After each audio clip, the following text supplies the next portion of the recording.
Hello friends and welcome back. हम लोग continue करेंगे भारत का भूगोल। पिछले कुछ वीडियोस में हमने आर्थिक भूगोल की शुरुआत की थी और मैंने आपको बताया था हम भूगोल को यानी कि ज्योग्राफी को मुख्यतः किस 3 डिवीजन में पढ़ते हैं। सबसे पहले हम पढ़ते हैं फिजिकल ज्योग्राफी अर्थात भौतिक भूगोल। दूसरे नंबर पर हम पढ़ते हैं इकोनॉमिक ज्योग्राफी और तीसरे नंबर पर हम ह्यूमन ज्योग्राफी पढ़ते हैं, मानव भूगोल। तो भौतिक भूगोल को हम लोगों ने खत्म कर लिया था। आर्थिक भूगोल को हमने शुरुआत की थी जिसमें बेसिकली हमने सबसे पहले एग्रीकल्चर को डिटेल में पढ़ा था। अब फिर हमने देखा था जियोलॉजी, देखा था पूरे भारत की, और जियोलॉजी पढ़ने के बाद अब यहाँ का अगला जो टॉपिक है वो हमें पढ़ना पड़ेगा, वो है मिनरल्स। तो इस वीडियो में हम समझेंगे कि मिनरल रिसोर्सेस यानी कि भारत के खनिज स्रोत क्या है। अब देखिएगा, इस टॉपिक में मैं हमेशा आपको बताता हूं कि कम से कम हमें याद रखना है, तो हमें कम से कम याद रखना पड़ेगा। बट स्टिल इस टॉपिक में कुछ माइंस के नाम, कुछ सिटीज के नाम आपको हर चीजों के लिए याद रखना पड़ेगा, क्योंकि आप लॉजिक से ये डिसाइफर कर सकते हो कि कौन सा और कहां पर मिलेगा, पर क्या उस सिटी का नाम याद कर सकते हो? नहीं। तो सिटी का नाम याद करने के लिए आपको एक दो सिटीज का नाम आपको सारे के सारे ओर्स के लिए याद करना पड़ेगा। तो ये आप ध्यान रखिएगा, ठीक है। बाकी हम कोशिश करेंगे कि कम से कम याद करना हो, आपके लिए और मेरे लिए काम आसान हो, ठीक है। शुरुआत करते हैं। जब हम बात करते हैं खनिज स्रोत के लिए, तो सबसे पहले हम समझते हैं कि खनिज जब हम बोल रहे हैं यानी कि जो मिनरल बोल रहे हैं, इसका मतलब क्या होता है। तो सिंपल सी बात है, एक उदाहरण देता हूं मिनरल के लिए। तो ये है, एक एग्जांपल है लोहा, आयरन। हम सब जानते हैं आयरन। तो आयरन क्या जो मैं छत्तीसगढ़ से निकालता हूं और जो कहीं भी विश्व से कहीं और से निकालता हूं, मान लो जर्मनी से निकालता हूं, सारे के सारे जो आयरन है सेम है, यानी कि इनकी जो गुणवत्ता है, इनकी जो कैरेक्टरिस्टिक्स है सेम होती है, चाहे वो छत्तीसगढ़ में मिले या जर्मनी में मिले। ये एक सिंपल सी बात है। यानी कि मिनरल ऐसे पदार्थ होते हैं जो अर्थ में पाए जाते हैं या अर्थ के नीचे पाए जाते हैं, क्रस्ट में पाए जाते हैं, या हो सकता है वो पर्यावरण में, एटमॉस्फेयर में भी कहीं पाए जाए। सिंपल सी बात है। लेकिन सबसे इंपॉर्टेंट क्या है, उनकी जो गुणवत्ता होती है एक निश्चित होती है, यानी कि उनकी फिजिकल और उनकी केमिकल प्रॉपर्टीज कुछ फिक्स होती है। उनकी निश्चित रासायनिक यानी कि केमिकल और फिजिकल यानी कि भौतिक गुणवत्ता होती है। क्योंकि आप लोहे को देखोगे, लोहे का एक सिंपल चीज क्या है, लोहा हार्ड होता है। तो क्या लोहा हार्ड होगा सिर्फ छत्तीसगढ़ का? नहीं। ये जो सारे गुण को प्रूफ करेगा, उसकी जो एटॉमिक नंबर होगा, केमिकल प्रॉपर्टीज होंगी, सारी की सारी लोहे की केमिकल प्रॉपर्टी सेम होगी, तभी उसको लोहे की कैटेगरी में रखा जाएगा। तो ये है बेसिक डेफिनेशन ऑफ मिनरल। लेकिन इसके अलावा एक बहुत महत्वपूर्ण चीज है, वो है कि उसकी कुछ इकोनॉमिक वैल्यू होनी चाहिए, यानी कि उसकी कुछ आर्थिक हमें बेनिफिट होना चाहिए। जैसे कि हम लोहे से क्या प्रोड्यूस करते हैं, स्टील प्रोड्यूस करते हैं, हम उसके बाद मशीनरी प्रोड्यूस करते हैं, सोने को हम इलेक्ट्रिसिटी कंडक्शन के लिए, फाइन के लिए यूज करते हैं, ज्वेलरी के लिए यूज करते हैं, बॉक्साइट को हम अगेन बहुत सारे यूजर्स में करते हैं। तो क्या हो रहा है, सारे के सारे जो खनिज स्रोत हैं या रिसोर्सेस हैं, उनको हम क्या कर रहे हैं, उनकी एक आर्थिक वैल्यू है, उनकी इकोनॉमिक वैल्यू है हमारे लिए, तभी हम उसको रिसोर्स कह रहे हैं। ठीक है, रिसोर्स मतलब हमारे लिए वो उपयोगी है, उसकी यूटिलिटी वाली वैल्यू है। तो आई थिंक अब आपको समझ में आ गया होगा कि मिनरल का मतलब क्या होता है। एक ऐसा पदार्थ जो अर्थ के क्रस्ट या एटमॉस्फेयर में पाया जाता है, जिसकी कोई फिक्स गुणवत्ता होती है, फिजिकल एंड केमिकल, भौतिक और रासायनिक, और मानव के लिए, मनुष्य के लिए उसकी कोई आर्थिक उपयोगिता होती है। ठीक है, सिंपल सी डेफिनेशन है। अब यदि हम आमतौर पर रिसोर्सेस को क्लासिफाई करें तो इसे दो मेजर भागों में विभाजित किया जाता है। सबसे पहले मेटालिक मिनरल्स और दूसरा जो होता है नॉन मेटालिक मिनरल्स। तो हम दोनों से ही पढ़ेंगे और फिर आगे हम इसको और कंटिन्यू करेंगे। जब हम मेटालिक मिनरल्स की बात करते हैं, यानी कि धातुत्व खनिज, मेटल का मतलब होता है, हिंदी में इसे बोलते हैं धातु। ठीक है, तो मेटल क्या होता है, यानी हम जब मेटल को पिघलाएं और उसे फिर से बनाएं तो वो मेटल क्या रहता है, अलग अलग फॉर्म को एक्वायर कर लेता है। मान लीजिए ये एक बड़ा सा ब्लॉक है मेटल का, इसे हम पिघला के फिर से जमाते हैं तो क्या होगा, इसकी जो प्रॉपर्टीज रहेगी वो सेम रहेगी और ये अलग अलग फॉर्म में एक्वायर कर सकता है, तो इसे कहा जाता है मेटल। ठीक है, मेटालिक मिनरल्स। अब ये जो मेटालिक मिनरल्स हैं ये पूरे के पूरे इंडस्ट्रीज के लिए आप देखोगे बहुत ही महत्वपूर्ण होता है, जिसमें उदाहरण के लिए आप देख लो आयरन एंड स्टील होता है, तो आयरन यहां के लिए इंपॉर्टेंट होता है। इसके बाद स्टील के बहुत सारे प्रोडक्ट बनाने के लिए क्रोमियम, निकल, कोबाल्ट, बहुत सारे ऐसे प्रोडक्ट होते हैं जो हम आमतौर पर आप देखोगे कि हम डेली गाड़ी पे डेली यूज कर रहे हैं। चाहे वो गाड़ी की प्लेटिंग हो, क्रोम प्लेटिंग यूज करते हैं, तो क्रोम क्या है, क्रोमियम प्लेटिंग। आजकल जितने भी हैंडल आते हैं कार में वो क्रोमियम प्लेटेड रहते हैं। सामने की जो शील्ड रहती है वो भी क्रोमियम की रहती है। तो ये क्या है, ये सब हमारी उपयोगिता के तौर पर है। मशीनरी के जितने कंपोनेंट हैं वो मेटालिक रहते हैं, इसलिए इसकी उपयोगिता बहुत ज्यादा है। अब देखिए, मैंने आपको जब जियोलॉजी पढ़ाया था तो मैंने आपको बताया था कि जियोलॉजी पढ़ने का कारण क्या है, कि हमें समझना पड़ेगा कि कैसे ये बना है, कहां पर इसकी उपयोगिता आ रही है। जैसे कि हमने सॉइल्स के बारे में पढ़ा था, तो यही चीज याद कीजिए, हम यहां पर भी फ्रेमवर्क मैंने आपको बताया था यूज करेंगे।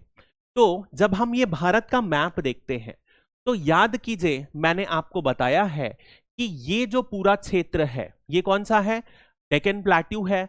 यहां पर जो जियोलॉजी है वो किसकी है, बसाल्टिक रॉक है।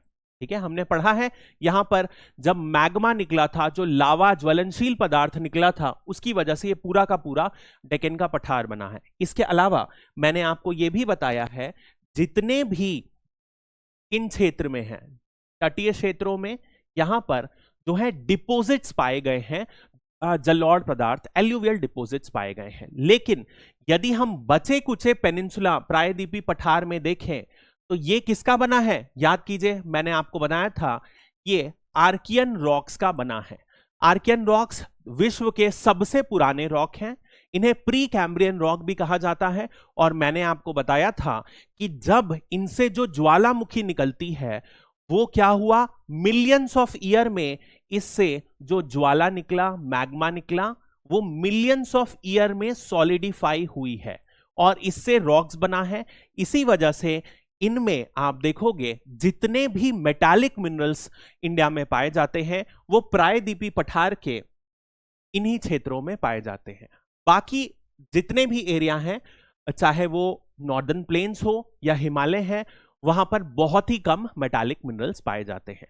तो यदि अब मान लीजिए कोई एग्जाम में एक मेटालिक मिनरल आता है जिसे मुझे बिल्कुल भी अंदाजा नहीं है, क्या इतना सही जानकर मैं लिख सकता हूं इसकी बेसिक लोकेशन क्या होगी? जैसे जैसे आगे समझेंगे पढ़ेंगे तो और ज्यादा हमें अंडरस्टैंडिंग हो जाएगी। होता क्या है, एग्जाम में कई बार इतना ज्यादा प्रेशर रहता है कि हमें एग्जैक्ट सिटीज के नाम याद नहीं रहते।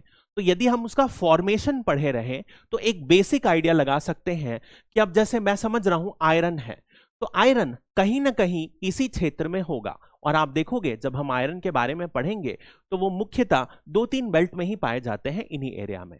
ठीक है, तो मेटालिक मिनरल्स कहां पाए जाएंगे, प्रायद्वीपीय पठार में मुख्यतः पाए जाएंगे। क्यों पाए जाएंगे वो भी हम लोगों ने देख लिया।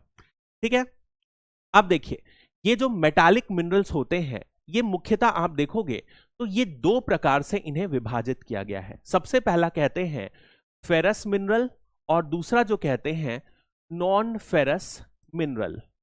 जो फेरस है उसे क्या कहा जाता है, जिसमें लोहे का पदार्थ हो। जैसे कि इसमें आपको मिल जाएगा क्रोमाइट, मिल जाएगा आयरन, मिल जाएगा मैंगनीज, मिल जाएगा। तो जिनमें भी क्रोमियम देखा है हमने, क्रोमियम Cr होता है, ये साइंस का है, जब हम साइंस पढ़ेंगे तो और ज्यादा क्लैरिटी मिल जाएगी। इसके बाद आयरन को हम Fe से रिप्रेजेंट करते हैं और मैंगनीज को हम Mn से रिप्रेजेंट करते हैं। इसके बाद जितने भी फेरस मिनरल को छोड़ के मिनरल आते हैं वो क्या आ जाते हैं, मेटल आते हैं, वो नॉन फेरस कैटेगरी में आ जाते हैं, जिनमें लोहे का कंटेंट नहीं होता है। बात समझ में आ गई। नेक्स्ट हम बात करते हैं नॉन मेटालिक मिनरल्स की, यानी अधातुत्व खनिज। अब इसमें क्या होगा, मेटालिक कंटेंट नहीं होगा, धातु नहीं होगा। तो यानी कि हम इसे जब पिघला के वापस फॉर्म करेंगे तो ये एक तरीके से नए पदार्थ में नहीं बनेगा, ठीक है। इसका शेप डिसोसिएट हो जाएगा, प्रॉपर्टीज भी खराब हो सकती हैं, बहुत सारी चीजें हो सकती हैं। बात समझ में आई? तो अब यदि हम नॉन मेटालिक मिनरल्स की बात करें तो बहुत सारी चीज हो सकती है, चाहे उसमें कार्बन कंटेंट होगा। कार्बन कंटेंट कहां से आता है? यदि कोई भी फॉसिल यानी कि जैविक तत्व जब गड़ जाते हैं, उसका जो कार्बन है सालों साल एक्यूमुलेट होता है और उससे जो बनता है वो है फॉसिल फ्यूल्स बनते हैं, ठीक है।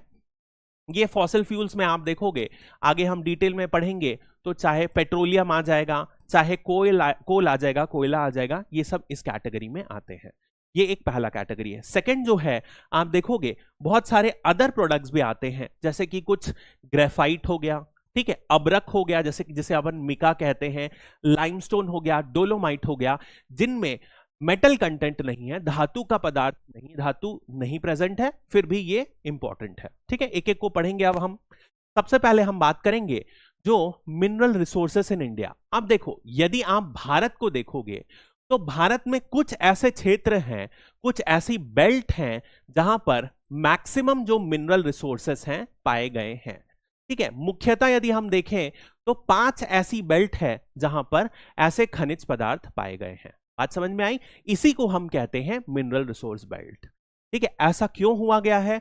क्योंकि कोई भी जब मिनरल बनता है तो वो एक प्रोसेस से बनता है और उस प्रोसेस में एक पर्टिकुलर एरिया में उसका जो आउटक्रॉप होता है, आउटक्रॉप मतलब क्या होता है? जो सरफेस में जो रॉक का जो प्रोजेक्शन होता है, ठीक है। जैसे मान लो ये क्रस्ट है, तो क्रस्ट के नीचे, सरफेस के नीचे, सतह के नीचे तो पूरे पत्थर हैं, लेकिन इस सरफेस के ऊपर जो पत्थर आया और इसमें कोई और रहे तो इसे बोलते हैं आउटक्रॉप, ठीक है। तो मुख्यतः 5 बेल्ट है, ऐसी हम पढ़ेंगे और हम उसके बारे में पढ़ते हैं अब। तो देखो, सबसे पहले यदि हम देखेंगे तो कैन यू सी दैट एक बेल्ट है ये वाली, इसे हम कहते हैं छोटा नागपुर प्लेट्यू बेल्ट या north east peninsular plateau belt, ठीक है। एक बेल्ट ये है। दूसरी belt can you see that, याद है आपको, हमने यहां पे पढ़ा था अरावलीज होती है, तो अरावलीज के आसपास के जो पर्वत शैली के आसपास कुछ मिनरल्स पाए जाते हैं, इस बेल्ट को क्या बोला जाता है? नॉर्थ वेस्ट पेनिनसुलर बेल्ट, ठीक है। तीसरे नंबर पर यदि हम देखें तो मध्य भारत में भी एक बेल्ट मिल रही है, ठीक है, और 2 और आपको दक्षिण भारत में मिलेगी। एक जो आप देखोगे दक्षिण भारत में ऐसे मिल रही है जो मुख्यतः पूर्वी क्षेत्रों में है, साउथ ईस्टर्न पेनिनसुलर बेल्ट, और एक जो है वो वेस्टर्न साउथ में है, जिसमें मुख्यतः आप देखोगे महाराष्ट्र का रत्नागिरी और गोवा के एरिया शामिल है। एक एक बेल्ट को हम डिटेल में पढ़ेंगे। और जो छठी बेल्ट है, जो एक और बेल्ट है 5वीं, वो आप देखोगे हिमालय में भी कुछ कुछ मिनरल्स पाए जाते हैं। हालांकि मैं आपको पहले ही बता दूं, हिमालय में मेटालिक मिनरल जो होते हैं बहुत ज्यादा कम पाए गए हैं। क्यों कम पाए गए हैं? क्या आप जानते हो इसका आंसर? क्योंकि यहां पर मैग्मा नहीं पिघला था, ठीक है। यहां पर मैग्मा बना, मैग्मा इतने ही क्षेत्र में आया और उसी के जब सॉलिडिफाई हुआ उसके बाद जो रॉक बना उसे कहा जाता है आर्कियन रॉक। इसमें मेटल कंटेंट हाई होता है। लेकिन हिमालय कैसे बना? हिमालय तो दूसरी प्रक्रिया से बना है, हमने पढ़ा है जब 2 प्लेट टकराई थी तब बना था। तो यहां पर कहीं पर भी मैग्मा सॉलिडिफाई नहीं हुआ है, इस वजह से यहां पर जो आप देखोगे कोई भी मेटालिक मिनरल्स नहीं पाए जाते हैं, ठीक है। आगे हम बात करते हैं एक एक को। सबसे पहले हम बात करेंगे ये वाली बेल्ट, ये जो हिमालय की ये वाली बेल्ट है, ठीक है। यहां पर मुख्यतः आप देखोगे तो कुछ क्षेत्र जम्मू एंड कश्मीर के, सदर्न जम्मू एंड कश्मीर यानी कि दक्षिण जम्मू एंड कश्मीर, इसके अलावा मेघालय और आसाम और अरुणाचल प्रदेश, ये मुख्य रीजन शामिल हैं। अब जैसे कि मैंने आपको पहले ही बताया, यहां पर मैग्मा नहीं था, तो आप देखोगे इसी वजह से क्या होगा, यहां पर मेटालिक कंटेंट कोई भी ज्यादा नहीं पाए गए हैं। तो क्या पाए गए हैं और क्यों पाए गए हैं? ये पाए गए हैं यहां पर फॉसिल फ्यूल्स पाए गए हैं। मुख्यतः फॉसिल फ्यूल्स में जो सबसे ज्यादा पाए गए हैं वो पाया गया है कोयला। इसके बाद आपको मिला है कुछ पेट्रोलियम रिजर्व्स भी मिले गए हैं, ठीक है। पेट्रोल में ऑयल भी आ जाता है और गैस भी आ जाती है। तो यदि आप देखोगे आसाम के क्षेत्र में यहां पर कुछ ऑयल बेल्ट्स हैं जैसे कि दिग्बोई है, ठीक है, बहुत सारे। हम जब ऑयल बेल्ट को पढ़ेंगे तो डिटेल में पढ़ेंगे, यहां पर ऑयल पाया जाता है। क्यों पाया गया ऑयल? क्योंकि क्या हुआ था, जब भारत की जो प्लेट है, जो इंडियन पेनिनसुलर था, वो क्या था, नीचे साउथ पोल के पास था, और ऊपर जो था दूसरी प्लेट थी, यूरेशियन प्लेट थी। इन दोनों के बीच में क्या हुआ, यहां पर एक सी थी, समुद्र था, जिसका नाम था टेथिस सी।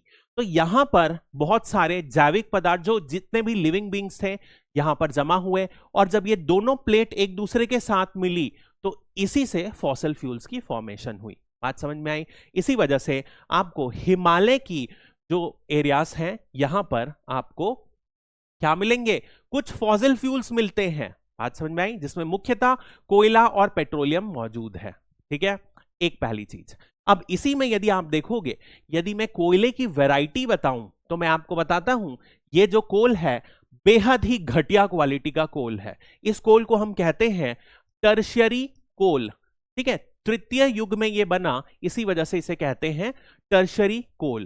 क्यों ऐसा हुआ, क्यों ये खराब क्वालिटी का कोल है? क्योंकि आप देखोगे इसका जो समय हुआ है बहुत कम हुआ है। याद कीजिए, मैंने आपको पढ़ाया था कि जो भारत में 98% कोल है वो कौन से पीरियड का है, गोंडवाना पीरियड में है।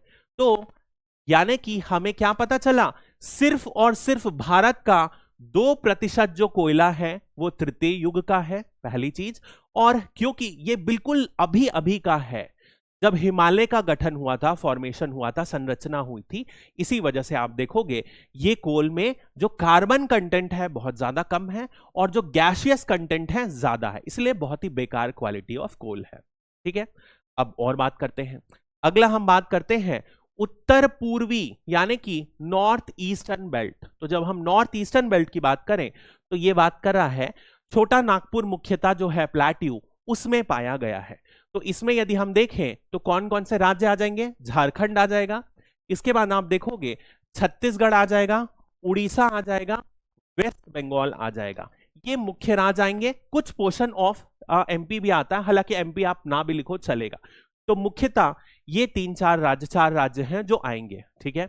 अब ये जो है, ये भारत की मिनरल रिसोर्स के हिसाब से ये सबसे ज्यादा महत्वपूर्ण बेल्ट है। क्यों बेल्ट इंपॉर्टेंट है? क्योंकि आप देखोगे ये दो चीजों की वजह से यहां पर कंबाइंड स्टेट मिल रहा है। सबसे पहले याद कीजिए, ये वाली बेल्ट में क्या था, हमने याद कीजिए बताया था, यहां पर बस्तर क्रेटॉन था, और ऊपर यहां पर फिर क्रेटॉन्स थे, ठीक है। तो यहां पर बुंदेलखंड क्रेटॉन था, ये दोनों के बीच में क्रैक आया था, और यहां पर क्या हुआ था, कोयले का फॉर्मेशन हुआ था। ये जो है ये महानदी ट्रॉ है, ठीक है। इस वजह से यहां पर सारे पेड़ जो थे, मैंने आपको पिछले वीडियो में बताया था, अंदर सबमर्ज हो गए थे, और इसी वजह से यहां पर कोयले का फॉर्मेशन हुआ है। तो यहां पर आप देखोगे जैसे ही कोयला बना तो ये क्षेत्र में क्या हुआ, कोयला तो मिलेगा ही मिलेगा, सबसे पहली बात। तो हम देखेंगे कोयला यहां पर मिलेगा, इन सारे एरिया में कोयला मिलेगा। इसके अलावा मैंने आपको क्या बताया, ये प्रायद्वीपीय पठार का भी क्षेत्र है, यानी कि जितने भी मेटालिक मिनरल्स मिलेंगे वो भी इस क्षेत्र में मिलेंगे। बात समझ में आई? इस वजह से आप देखोगे इस बेल्ट को क्या कहा जाता है, इस बेल्ट को सबसे इंपॉर्टेंट बेल्ट कहा जाता है। इनफैक्ट एक रीजन है रुर, ये जो है ये जर्मनी का एक इंडस्ट्रियल एरिया है, औद्योगिक क्षेत्र है, जहां पर मुख्यतः सारे के सारे iron and steel plant situated है, ठीक है। यदि आप वर्ल्ड हिस्ट्री आपके सिलेबस में होती तो मैं बताता कि ये जो राइन और रुर रीजन है, ये वर्ल्ड वॉर 2 का एक बड़ा कारण बना था फ्रांस और जर्मनी के बीच में युद्ध का, ठीक है। तो फ्रांस और जर्मनी को इस एरिया को, क्योंकि यहां बहुत ज्यादा आयरन और स्टील, आयरन के इंडस्ट्रीज पाई जाती हैं, आयरन का ओर पाया जाता है, जिससे बहुत सारी आयरन एंड स्टील इंडस्ट्रीज पाई जाती हैं, इस वजह से।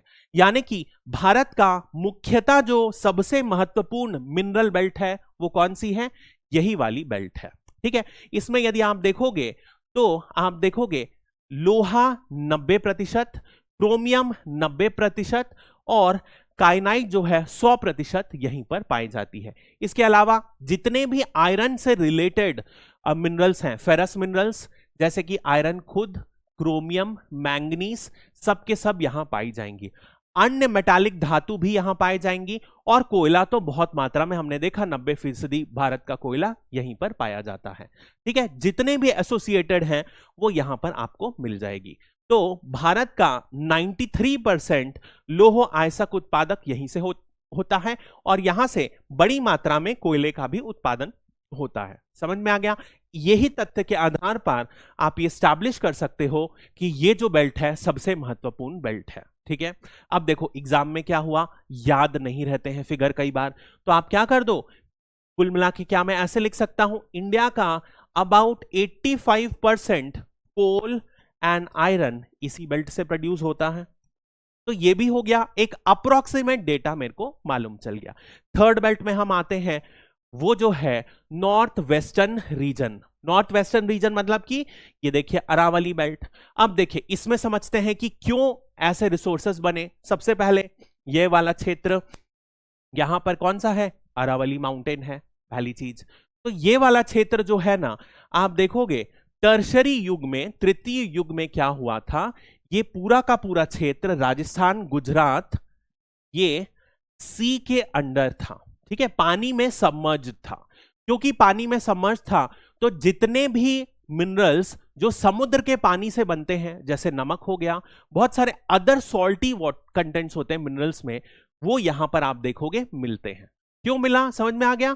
और दूसरी बात तो हम जानते ही हैं, वो क्या है कि ये कौन सा पार्ट है, ये है प्रायद्वीपीय पठार का पार्ट जिसमें आर्कियन रहता है, लेकिन उसकी प्रभाविकता यहां पर कम पाई गई है। तो ऐसे मिनरल जो समुद्री पानी से बने हैं वो मुख्यतः आपको नॉर्थ वेस्टर्न बेल्ट में मिलेंगे। बात समझ में आ गई? तो कौन कौन से राज्य आ जाएंगे, सबसे पहले गुजरात, उसके ऊपर आप देखोगे राजस्थान। मुख्यतः ये दो राज्य हैं जिसमें इनका उत्पादन होगा। नमक सबसे पहले मिलेगा। इसके अलावा आप देखोगे, हम आगे पढ़ेंगे तो राजस्थान में बहुत सारे मिनरल्स पाए जाते हैं, जैसे कि हम देखेंगे यूरेनियम पाया जाता है, हम देखेंगे जिंक पाया जाता है, वेदांता के बहुत सारे प्लांट हैं, कुछ हद तक कॉपर सिल्वर भी पाया जाता है लेकिन ज्यादा इंपॉर्टेंट नहीं है। ठीक है, इसके बाद एक और याद करिए, यहां पर कौन सा क्षेत्र था, मैं आपको बताया था, ये पर्वत जो गुजरात से लेकर बिहार के सासाराम तक गया है, इस पर्वत को क्या कहते हैं, विंध्यन कहते हैं। इस पर्वत में भी आप देखोगे बहुत सारे बिल्डिंग स्टोन्स पाए जाते हैं। तो यहां पर मैंने आपको बताया था कि जितने भी रेड जो पत्थर हैं, रेड फोर्ट वगैरह में यूज किए गए हैं, सैंडस्टोन, वो इन्हीं क्षेत्रों से पाए गए हैं।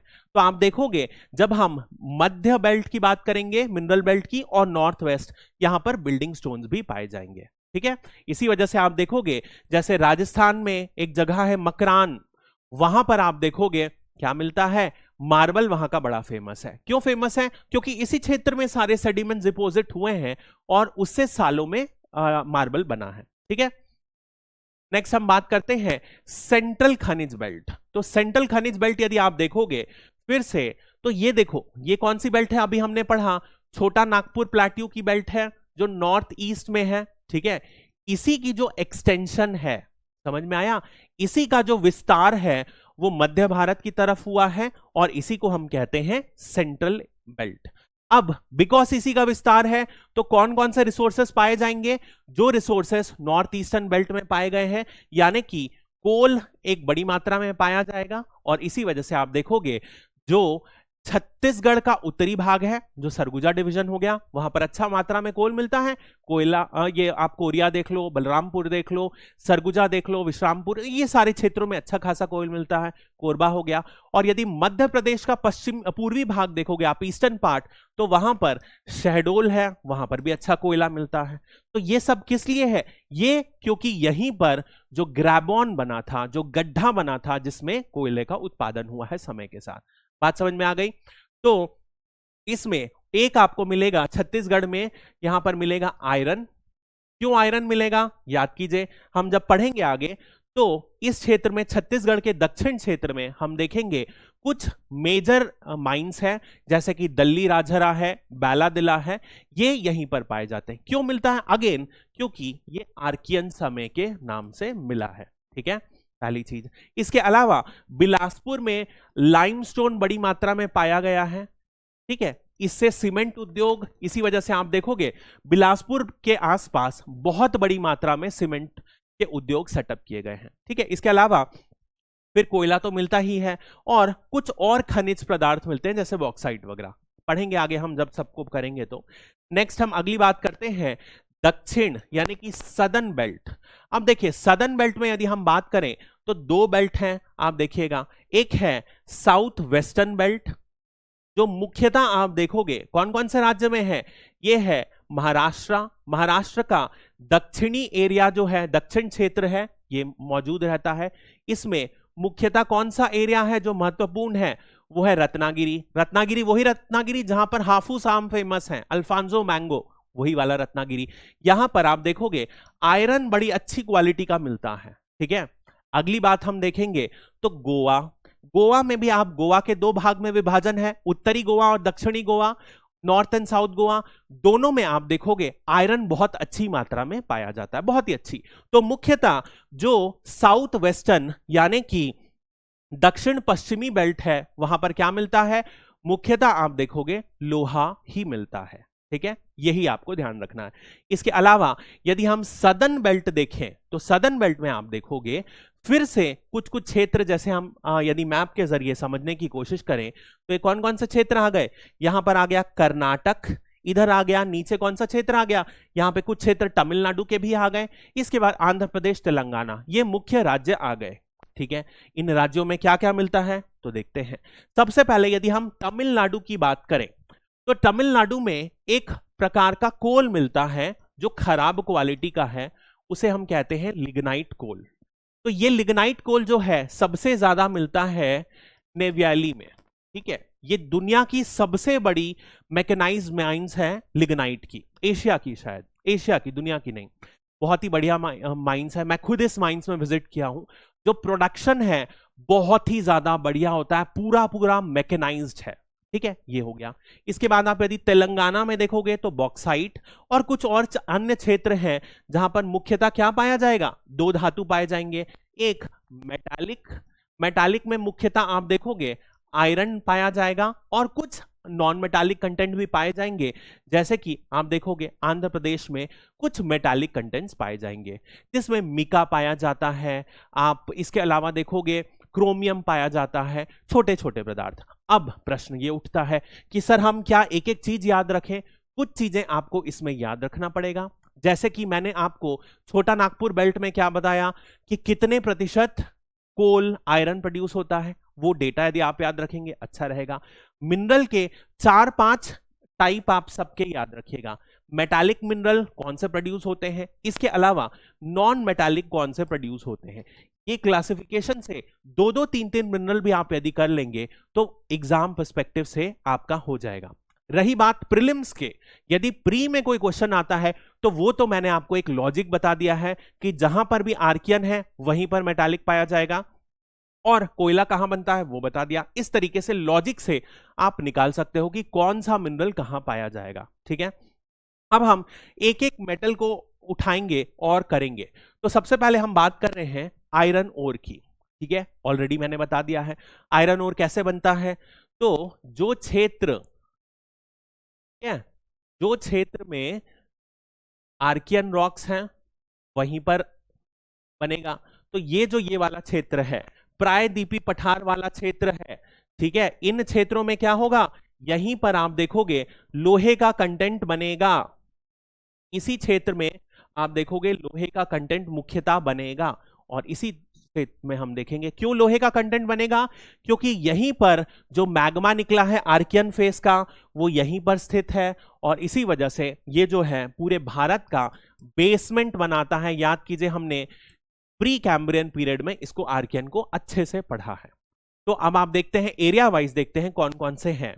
ठीक है, तो इसको क्या बोलते हैं, यदि हम जियोलॉजिकल पीरियड वाइज जाएंगे तो जैसे ही मैग्मा निकला तो मैंने आपको बताया था मैग्मा का क्या हुआ, धीरे धीरे ये इरोजन होता है, अपर्दन होता है, और उससे जो मिट्टी बनती है वो अच्छी खासी रिच होती है।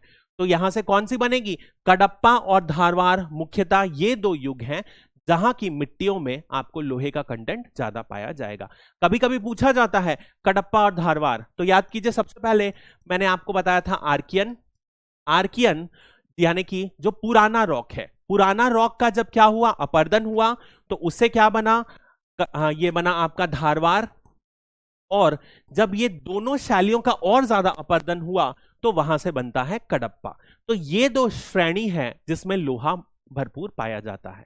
अब यदि मैं आपको लोहे के टाइप्स बताऊं, तो लोहे के टाइप्स जो हैं मुख्यतः जो सबसे पहले कैटेगरी है वो है मैग्नेटाइट, दूसरे नंबर पर आता है हेमेटाइट, तीसरे नंबर पर आता है लिमोनाइट, और चौथे नंबर पे आता है साइडेराइट। जो सबसे अच्छी क्वालिटी है मैग्नेटाइट, जिसमें 70% से ज्यादा लोहे का कंटेंट मिलता है, वो है मैग्नेटाइट। अनफॉर्चुनेटली मैग्नेटाइट भारत में नहीं पाया जाता है, बहुत ही कम, नेग्लिजिबल। तो भारत में क्या पाया जाता है? हेमेटाइट पाया जाता है, जिसमें मात्र 60% लोहा होता है। दुनिया के स्टैंडर्ड से अच्छा है, लेकिन और ज्यादा अच्छा होता तो हमारे लिए तो अच्छा ही रहता। इसके बाद सबसे जो लोवेस्ट क्वालिटी होती है, जिसमें अनुमान 10 से 15% लोहा ही होता है, उसे कहते हैं साइडेराइट। बात समझ में आ गई? ये आपको ध्यान रखना है। डायरेक्ट 2 नंबर के क्वेश्चन में पूछ लेता है टाइप्स ऑफ आयरन ओर, तो ये चारों आपको याद होने चाहिए विथ परसेंटेज, 72, 60, 33, 33 एंड 10%। इतना आप याद कर लीजिए, पर्याप्त है। इसके बाद हम बात करते हैं क्षेत्रों की। तो क्षेत्रों में मैंने आपको क्या बताया? एक क्षेत्र हमने ऑलरेडी कवर कर लिया।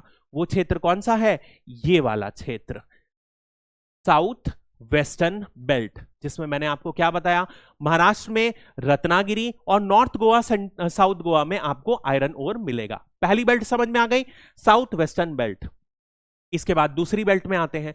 दूसरी बेल्ट जो है अपने क्षेत्र की बेल्ट है। अपना क्षेत्र यानी कि सदर्न छत्तीसगढ़, दक्षिणी छत्तीसगढ़ और उसके आजू बाजू के राज्य। जब हम छत्तीसगढ़ का पढ़ेंगे तो बहुत ही इंपॉर्टेंट तौर पर पढ़ेंगे दल्ली राजहरा और बैलादिला।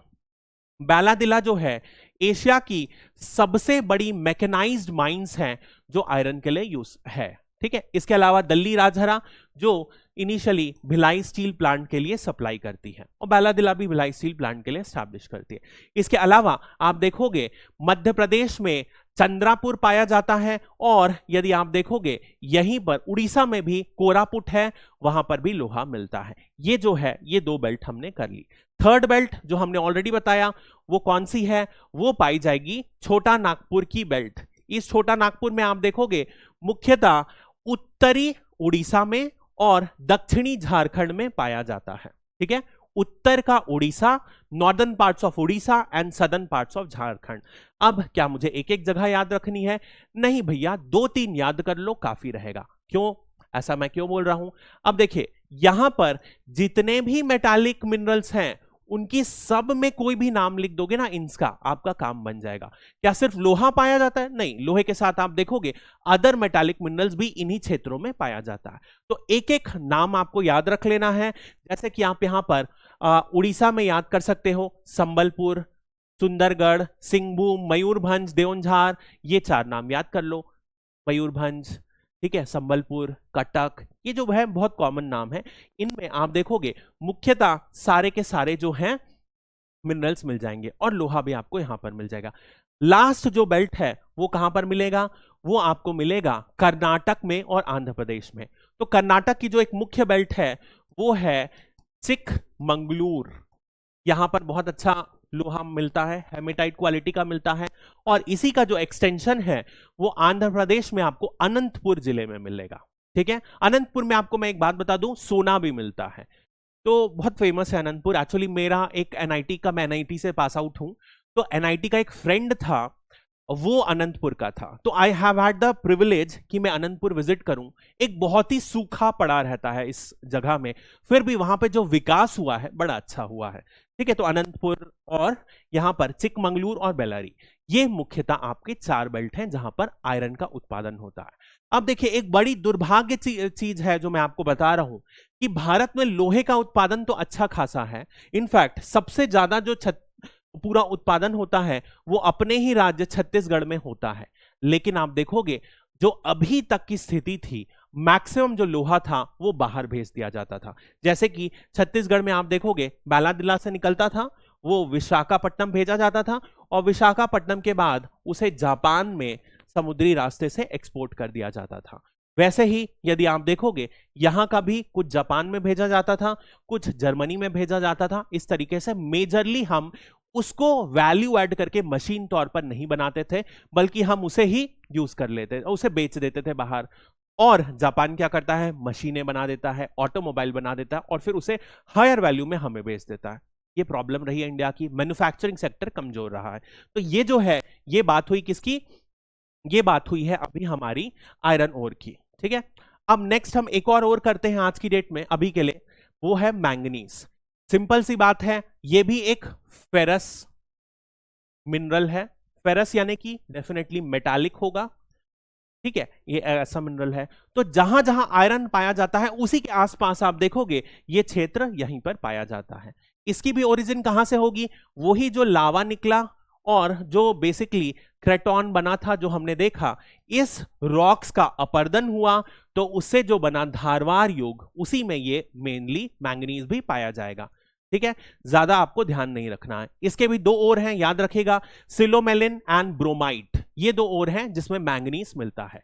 अब यदि हम देखें कौन कौन से क्षेत्र में उत्पादन होता है, तो फिर से वही क्षेत्र हैं जो आप देखोगे जहां पर मिलता है। थोड़े से चेंजेस आ जाएंगे क्योंकि डिपेंड करता है कि इसका आउटक्रॉप कहां है। ठीक है, अब देखो जियोलॉजिकल प्रोसेस की बात क्या होती है, कितने एरिया में प्रोडक्शन हुआ है, पहली चीज।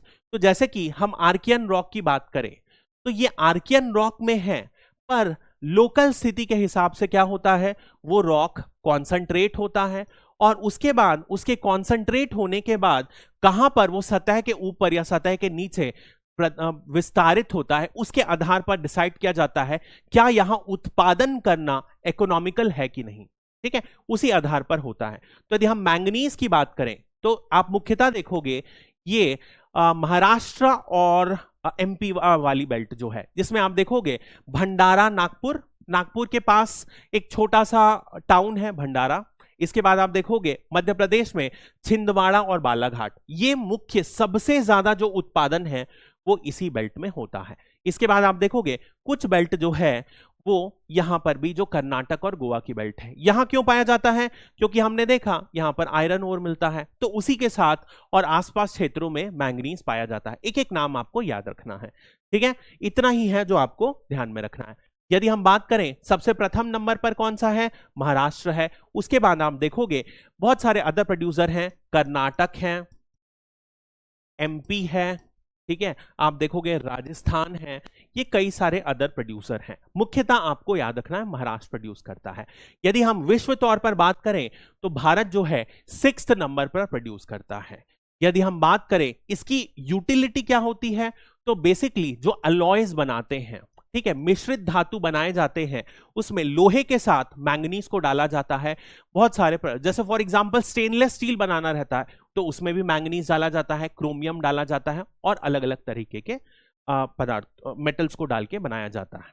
अगला हम बात करते हैं क्रोमाइट। क्रोमाइट फिर से किसका ओर है, क्रोमियम का ओर है। इनफैक्ट बहुत सारे ओर यदि हम पढ़ें तो कई सारे ओर हैं क्रोमियम के, लेकिन उसमें सिर्फ और सिर्फ क्रोमाइट ही है जो इकोनॉमिकल रहता है। मतलब कि धातु को निकालना सिर्फ इसी से उचित रहता है, बाकी सब में कॉस्ट बहुत ज्यादा लग जाती है, जिससे निकालना हमारे लिए उचित नहीं रहता है। ठीक है, वायबल नहीं रहता। कहां से यूज होगा और क्यों बनेगा, तो फिर कहां पे बनेगा, जो मुख्य कौन कौन से क्षेत्रों में हमने देखा, याद कीजिए, यही क्षेत्र है जहां पर लोहा प्रोड्यूस होता है। और मुख्यतः आप देखोगे ये जो पर्टिकुलर वैली है केंदुझाड़ और कटक, इसी वैली में 90% से ज्यादा जो है क्रोमियम इसी क्षेत्र में प्रोड्यूस होता है। ठीक है, जैसे कि मैंने आपको बताया इसका प्रयोग कहां होता है, तो क्रोम हैंडल्स देखते हैं तो ये क्या होता है, जैसे कार में क्रोम हैंडल्स लगाते हैं, भैया फीचर है, लोग प्रिफर करते हैं क्रोम हैंडल है, उसका कंपनीज हाई फीचर में डालते हैं, हाई एंड जो टॉप मॉडल कार है उसमें डालते हैं। ऐसे ही आप देखोगे क्रोम कोटेड वेसल्स मिलते हैं, क्रोम कोटेड बहुत सारे बर्तन मिलने लग गए हैं, क्रोम कोटेड आप घड़ियां मिलती हैं। एक एक्स्ट्रा टच डालने के लिए है, क्या होता है, सुंदर दिखता है, जो जंग नहीं लगता है, कोरोजन से मटेरियल खराब नहीं होता है, उसका जो लाइफ जो वैल्यू रहती है वो बढ़ जाती है। इसी वजह से क्रोमियम आप देखोगे जो पूरा का पूरा जो वेयर एंड टेयर प्रोसेस है उसे बहुत ज्यादा कम कर देता है, बहुत ज्यादा यूज में आता है। और यदि आप देखोगे भारत का जो है तीसरा स्थान है, उसमें मुख्यतः कौन सा प्रोड्यूस कर रहा है, उड़ीसा प्रोड्यूस कर रहा है, जिसमें आपको याद रखना है सुकिंदा सुकिंदा घाटी, सुकिंदा वैली, ये जो है नॉर्दर्न उड़ीसा में पाया गया है। ठीक है, यहां पर मुख्यतः ये पाया जाता है। ठीक है, इसी के साथ हमारा क्रोमियम भी पूरा हो चुका है। अब देखिए, जब हम ये बात करेंगे तो मैं आपको अगले कुछ मिनरल्स को बात करेंगे, जैसे कॉपर की बात करेंगे, फिर बॉक्साइट की बात करेंगे, बहुत सारे मिनरल्स हैं जो हम नेक्स्ट क्लास में कंटिन्यू करेंगे। अभी के लिए मैं यहीं तक स्टॉप करता हूं। एक बेसिक जो मैंने आपको पढ़ाया है यही हमारा बिल्डिंग ब्लॉक रहेगा आगे की क्लासेस के लिए भी। ध्यान रखिएगा, मिनरल्स की लोकेशन यदि हमें समझ में आ जाती है तो इसके बाद जब हम इंडस्ट्रीज पढ़ेंगे, कौन सी इंडस्ट्रीज कहां पर सिचुएटेड है, तो वो हमें पढ़ने के लिए बहुत ज्यादा आसान होगा। उदाहरण के तौर पर देता हूं आपको, अभी हमने क्या पढ़ा, लोहा का पढ़ा। ठीक है, तो लोहे में हमने क्या पढ़ा, मुख्यतः 4 बेल्ट हैं। तो यदि iron and steel industry setup करनी है तो क्या होगा, इसी बेल्ट के आसपास होगा। तो इसी वजह से आप देखोगे दल्ली राजा और राजहरा और बैलादिला के पास यहां पर है भिलाई, और यहां पर क्या बना, भिलाई स्टील प्लांट। आप देखोगे गोवा में काफी ज्यादा आयरन का उत्पादन होता है। बहुत सारी ऑटोमोबाइल इंडस्ट्रीज भी इसी के तौर पर आप देखोगे इन्हीं के आसपास बन रही है। आप देखोगे यहां पर होसपट में फिर आयरन स्टील प्लांट बनता है। क्यों बनता है, क्योंकि यहीं आजू बाजू से आयरन मिल जाता है। तो यानी कि एक बार हमें पूरे के पूरे खनिज स्रोत का आधार पता चल जाए, कहां पर मुख्यतः किन क्षेत्रों में पाए जाते हैं, उसके बाद हमें औद्योगिक पूरा का पूरा विकास समझना बहुत ज्यादा आसान हो जाता है। एक बार रिवाइज करके आइएगा ताकि कल की क्लास में और ज्यादा क्लियर हो जाए। आई होप आपको पसंद आया होगा। एंड आज से मैंने जैसे पिछले वीडियो में बताया था कि मैं एक और नई क्लास शुरू कर रहा हूं जो पेपर 7 की है, जिसे मैं रात में अपलोड करूंगा। ठीक है, आई होप आपको पसंद आया हो। Thank you.